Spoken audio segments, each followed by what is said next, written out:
എല്ലാവർക്കും നമസ്കാരം. നിങ്ങൾ കർമ്മയിൽ വിശ്വസിക്കുന്നുണ്ടോ? വിശ്വസിക്കണം.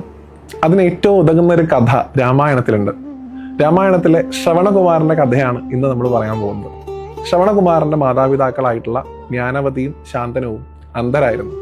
അവർക്ക് തീർത്ഥാടനം ചെയ്യണം എന്നുള്ള ആഗ്രഹം ഉണ്ടായി എന്നാണ്. അന്ധരായിട്ടുള്ള തൻ്റെ മാതാപിതാക്കളുടെ ആഗ്രഹം സാധിക്കാനായിട്ട് ആ കുമാരൻ അവരെ 2 കുട്ടകളിലാക്കി ക്ഷേത്രങ്ങളിലൂടെ നടക്കാൻ തുടങ്ങി. ഒരിക്കൽ അവർ അയോധ്യയിലെ കാടുകളിലൂടെ സഞ്ചരിക്കുന്ന സമയത്ത് കലശലായിട്ടുള്ള ദാഹം മാതാപിതാക്കൾക്കുണ്ടായി എന്നാണ്. അവർ തൻ്റെ മകനായിട്ടുള്ള ശ്രവണനോട് വെള്ളം കൊണ്ടുവരാനായിട്ട് പറഞ്ഞു.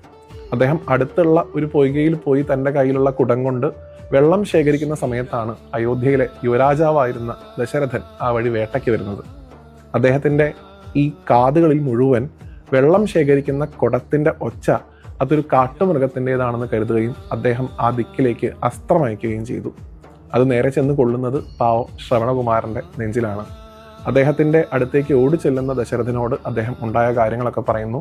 തൻ്റെ മാതാപിതാക്കൾക്ക് വെള്ളം കൊണ്ടുവന്ന് കൊടുക്കണം എന്ന് അഭ്യർത്ഥിച്ചുകൊണ്ടാണ് അദ്ദേഹം ശരീരം ഉപേക്ഷിക്കുന്നത്. ദശരഥൻ ഈ പറയുന്ന മാതാപിതാക്കളുടെ അടുത്തേക്ക് എത്തുന്ന സമയത്ത് തൻ്റെ മകനെ നഷ്ടപ്പെട്ട വേദന ദശരഥനിൽ നിന്ന് അറിയുന്ന മാതാപിതാക്കൾ ആ വെള്ളം കുടിക്കാതെ അവർ ചിതയിൽ ചാടി മരിച്ചു എന്നാണ് കഥ. ആ സമയത്ത് അവർ ദശരഥന് കൊടുത്ത ശാപമാണ്, ഞങ്ങൾ മരിച്ചതുപോലെ പുത്രശോകം കൊണ്ട് നീയും മരിക്കട്ടെ എന്ന്. പിന്നീട് ശ്രീരാമസ്വാമിയുടെ വനയാത്രയ്ക്ക് ശേഷം പുത്രശോകം കൊണ്ട് മരിക്കുന്ന ദശരഥനെ രാമായണം നമുക്ക് കാണിച്ചു തരുന്നു. അതുകൊണ്ട് താൻ നിരന്തരം ചെയ്യുന്ന കർമ്മങ്ങൾ താൻ അനുഭവിച്ചിടുക എന്നേ വരൂ. നല്ലത് ചെയ്യാൻ എല്ലാവർക്കും സാധിക്കട്ടെ ഈ രാമായണ മാസത്തിൽ മുഴുവനായിട്ടും.